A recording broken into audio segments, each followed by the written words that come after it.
उत्तर प्रदेश सरकार के आदेश के बाद प्रदेश सरकारी जूनियर और कंपोजिट विद्यालयों एवं प्राइवेट स्कूलों में समर कैंप का आयोजन 21 मई 2025 से 10 जून 2025 तक आयोजित किए जाएंगे। इससे प्रदेश में बच्चों की शिक्षा के प्रति लगाव, शारीरिक व मानसिक विकास, शिक्षा में उच्च स्तर की गुणवत्ता बनाए रखने के लिए समर कैंपों का आयोजन किया जा रहा है। ब्लॉक छजलैट के 21 जूनियर वे 39 कंपोजिट सरकारी स्कूलों में समर कैंप लगाए गए हैं। ब्लॉक छजलैट के दर्जनों निजी स्कूलों में भी समर कैंप लगाए गए हैं। हरिद्वार मुरादाबाद मार्ग पर स्थित समतगढ़ के निकट हार्वर्ड कॉन्वेंट स्कूल में भी 5 दिवसीय समर कैंप आयोजित किया गया है।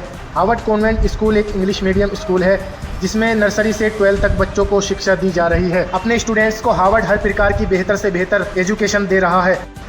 दशकों से शिक्षा के क्षेत्र में हार्वर्ड अग्रणी पंक्ति में दिखाई दे रहा है। बड़े बड़े कमरे, एलईडी युक्त कमरे, बड़ा खेल का मैदान, वाहन की अच्छी व्यवस्था, वेल क्वालिफाइड टीचर्स, स्टाफ, बेहतरीन रखरखाव, बच्चों की अच्छी देखभाल, स्टाफ का कुशल व उच्च व्यवहार, एजुकेशन के साथ साथ खेलों की भी शिक्षा आदि सुविधाएं प्रदान कर रहा है। हार्वर्ड में आयोजित समर कैंप में न्यूज़ दर्पण के पत्रकार ने बच्चों को समर कैंप में आनंद लेते हुए एवं शिक्षा पर बातचीत की। देखिए पूरी रिपोर्ट शब्बीर मोमिन के साथ कांट से न्यूज़ दर्पण के लिए। क्या नाम है आपका बेटा? अरिशिया जी, नबील। कौन से स्कूल में पढ़ते हैं आप? हार्वर्ड। हार्वर्ड कॉन्वेंट स्कूल में? यस। कौन सी क्लास में पढ़ते हैं? यूकेजी है। आपका नाम? आयत नासिर। कहाँ पे पढ़ते हैं आप? Harvard convent school. आज स्कूल में आप आए हैं, क्या काम था आज? पढ़ाई चल रही है या समर कैंप की वजह से आए? कहाँ रहते हैं आप? कांट में। यहाँ कहाँ आए हैं आप? इस वक्त कहाँ हैं? स्कूल में आए हैं? आप स्कूल में हैं? अच्छा लग रहा आपको? अच्छा लग रहा? बड़े भाई कोट पैंट में हैं आप, बहुत अच्छे लग रहे हैं। क्या नाम है आपका? अदनान भाई। अदनान भाई कहाँ रहते हैं? सलेमपुर में। अच्छा, आप यहाँ कहाँ स्कूल में पहुँचे हैं? कौन से स्कूल में पहुँचे हैं? हार्वर्ड में। हार्वर्ड में। आपको अच्छा लग रहा? बड़े आफ्टरनून। बड़े भाई क्या नाम है आपका? सादुल्ला। सादुल्ला जी, कहाँ रहते हैं आप? सहसपुर रहते हैं। तो सादुल्ला भाई यहाँ कौन से स्कूल में पढ़ते हैं आप? Harvard convent senior school. अच्छा अच्छा, कौन सी क्लास में पढ़ते हैं? 5th में। तो आज तो छुट्टी हो गई है स्कूलों की, लेकिन अब स्कूल में क्या कर रहे हैं आप? गेम समर कैंप किया है। समर कैंप चल रहा, तो आप खेल रहे हैं? यस। एंजॉय चल रहा आपका, है? अच्छा लग रहा है आपको? देख रहे हैं आप यहाँ पर हार्वर्ड के टीचर्स सब यहाँ पर स्टाफ मौजूद है। बच्चों को समर कैंप के साथ साथ गाइड भी कर रहे हैं और उन्हें भरपूर सिखा रहे हैं खेल कैसे खेला जाता है। वॉलीबॉल यहाँ पर हो रहा, क्रिकेट हो रहा और बच्चे प्रैक्टिस यहाँ पर कर रहे हैं। यहाँ पर छोटे बच्चे क्रिकेट की नेट प्रैक्टिस भी चल रही है। यहाँ पर नेट है दोनों तरफ, इनके नेट प्रैक्टिस चल रही है बच्चों की। यहाँ पर देखिए आप, ये शॉट बहुत अच्छा आपका, ये बहुत अच्छे से खेल रहे हैं। आपके पैर में जो है कीचड़ लगा हुआ है, मतलब फुल एंजॉय आप ले रहे हैं। क्या नाम है आपकी टीम का? आपकी टीम का नाम क्या है? फाइज अंसारी। फाइज अंसारी। आपका नाम बड़े भाई? फाइज। आप सब क्रिकेट के खिलाड़ी हैं? Yes sir. बड़े होकर क्या बनना चाहते हैं? क्रिकेटर बनना चाहेंगे। समर कैंप चल रहा है, कैसा लग रहा है आपको? आपके स्कूल में पढ़ाई का स्तर कैसा है? Wicket keeper Udayav Chaudhary. कहाँ रहते हैं चौधरी साहब? सिकंदराबाद में। और कैसा लग रहा है समर कैंप का एंजॉय लेते हुए आपको? बहुत अच्छा लग रहा। ठीक। हमारे साथ हैं हार्वर्ड कॉन्वेंट स्कूल की प्रिंसिपल, अब बात करते हैं उनसे। और मैम, स्वागत है आपका चैनल में हमारे। क्या उद्देश्य है, जैसे कि सरकार के आदेश हैं कि 21 मई से 10 जून तक समर कैंप आयोजित किए जा रहे हैं सरकारी और गैर सरकारी स्कूलों में। आपके स्कूल में भी समर कैंप का आयोजन हो रहा है हार्वर्ड स्कूल में। क्या उद्देश्य है इसका, ज़रा से ये बताएं। सबसे पहले तो मैं आपका स्वागत करती हूँ कि आप हमारे विद्यालय में आए और हमारे बच्चों के आपने सभी क्रियाकलापों को देखा और उनका सहयोग करते हुए उनको आपने पार्टिसिपेट को बढ़ावा दिया है। तो आज कल से ये कैंप हमारा स्टार्ट हुआ है 21 मई से, और ये हमारा 5 दिवसीय कैंप है। इस कैंप का जो मुख्य उद्देश्य है बच्चों को नेतृत्व करना, सहभागिता करना और बच्चों को नए नए स्किल, नए नए कौशल सिखाने का उद्देश्य है। इससे बच्चा एक दूसरे के साथ किस तरह से सहयोग करना है और नए नए कौशल को सीखना है, क्योंकि बच्चा जब बच्चे के साथ सीखता है तो वहाँ वो इन्जॉय फील करता है। उस इन्जॉय में उसे लगता है कि मैं कुछ नया भी सीख रहा हूँ और मैं बहुत इजीली सीख पा रहा हूँ, इजीली वे में बच्चा सीखता है।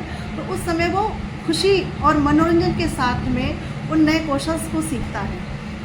यहाँ हमने कई तरह के क्रियाकलापों को रखा है, जैसे कि फन विद मैथ्स है, जुम्बा क्लासेस हैं, एरोबिक्स क्लासेस हैं, योगा क्लासेस हैं एंड फैशन प्रतियोगिता है इसमें, और स्विमिंग पूल पार्टी है, और काफ़ी तरह के स्पोर्ट्स हमने इसमें आयोजित किए हैं बच्चों के लिए।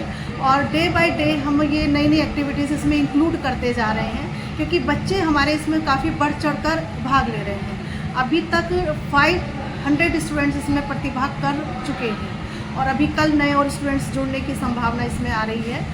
तो जो उद्देश्य है सरकार की तरफ से और हमारे स्कूल की तरफ से कि हम बच्चों की जो आने वाली हॉलीडेज़ हैं, समर हॉलीडेज़ हैं, बच्चे उनको और भी इंजॉय के साथ बिताएं, क्योंकि बच्चे कुछ नया सीख कर जा रहे हैं, तो कुछ नए समय के साथ में, नए इंजॉय के साथ में इसको अपना सीखते हुए।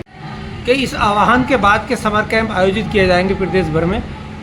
बच्चों की शिक्षा में सुधार के बारे में क्या अनुमान है आपका कि सुधार आएगा इससे शिक्षा में? देखिए, जो न्यू एजुकेशन पॉलिसी आई है उस न्यू एजुकेशन पॉलिसी का मैं बहुत तहे दिल से स्वागत करती हूँ, और मैं खुद भी बहुत उससे उत्साहित हूँ, क्योंकि उसमें जो गवर्नमेंट ने नए नए स्किल उसमें ऐड की हैं। आप उसमें बात, ये तो हमारा चलिए वो है सीनियर सेकेंडरी स्कूल है, लेकिन हायर एजुकेशन में भी सरकार ने जो न्यू स्किल्स के साथ में एजुकेशन को जो डेवलप किया है, जो अपडेट किया है, वो काफ़ी कुछ आज की जनरेशन के लिए सीखने के लिए बहुत उपयोगी है। क्योंकि पहले क्या होता था कि बच्चा अगर साइंस साइड का है तो वो आर्ट्स के सब्जेक्ट नहीं पढ़ सकता था, और आर्ट्स का बच्चा साइंस के सब्जेक्ट नहीं पढ़ सकता था। लेकिन इस न्यू एजुकेशन पॉलिसी में जो नए नए उद्देश्य हैं, नए नए कौशल हैं, हर बच्चा किसी भी संकाय का, किसी भी स्ट्रीम का बच्चा है, वो दूसरे सब्जेक्ट को पढ़ सकता है। तो ये न्यू एजुकेशन पॉलिसी में बहुत अच्छा उद्देश्य सरकार ने इसमें गठित किया है। इससे बच्चों में शिक्षा के प्रति लगाव बढ़ेगा? बिल्कुल बढ़ेगा, क्योंकि बच्चा अगर कोई टाइम पास जॉब भी कर रहा है, हायर एजुकेशन की बात करूँ तो वो बच्चा टाइम पास जॉब के साथ में, पार्ट टाइम जॉब के साथ में, वो बच्चा अपनी एजुकेशन को साथ में लेकर चल सकता है। उसको ये नहीं है कि अगर वो पार्ट टाइम जॉब कर रहा है तो अपनी एजुकेशन या अपनी क्वालिफिकेशन कंप्लीट नहीं कर सकता, वो कर सकता है।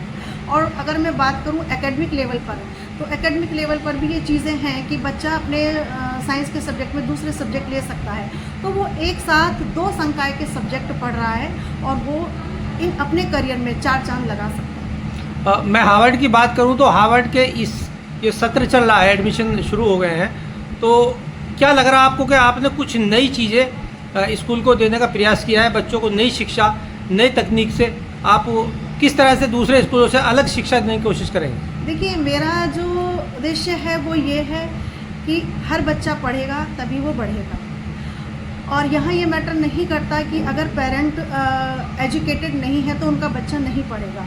यहाँ जो भी बच्चा एडमिशन लेता है वो पढ़ेगा और आगे भी बढ़ेगा, ये तय है। इसके लिए मैंने नई नई चीज़ें यहाँ पर अप्लाई की हैं। स्टूडेंट्स के लिए एक्स्ट्रा क्लासेस भी लगवाती हूँ मैं, कि बच्चा अगर किसी बच्चे का बेसिक क्लियर नहीं है तो वो वहीं से स्टार्ट करे। डजंट मैटर कि यहाँ वो बच्चा है, बेसिक जो उसका ज्ञान है वो उसको ज़रूर होना चाहिए, उसके बाद ही वो कोर्स के साथ में आगे बढ़े। और इसलिए मैंने यहाँ पर कई तरह के ये स्पोर्ट्स इवेंट भी कराए हैं और कंपटीशन भी कराए हैं, बच्चों के लिए क्विज़ कॉम्पिटिशन्स भी कराए हैं, क्योंकि बच्चे को स्किल्स के साथ में, खेल के साथ में भी पढ़ाई के साथ में आगे बढ़ना है। ये बात कहाँ तक सही है कि कई स्कूल के मैनेजमेंट प्रिंसिपल इस बात को कहते हैं कि जिनके माँ बाप पढ़े लिखे नहीं होते, अभिभावक, उनका बच्चा नहीं पढ़ सकता, ये बात कहाँ तक सही है? ये बात मेरे लिए कहीं भी मैं इसको उचित नहीं ठहरा सकती हूँ, क्योंकि अगर पेरेंट्स पढ़े लिखे नहीं हैं लेकिन उनके अंदर एक जज्बा है कि वो अपने बच्चे को पढ़ाना चाहते हैं, तो जब वो अपना बच्चे को पढ़ाना चाहते हैं और हम इस उद्देश्य के लिए यहाँ बैठे हैं, तो हमारा उद्देश्य और भी मजबूत हो जाता है कि अब ये बच्चा डेफिनेटली पढ़ेगा, क्योंकि पेरेंट्स पढ़ाना चाहते हैं और हम भी उनको पढ़ाना चाहते हैं। धन्यवाद मैडम, बहुत बहुत।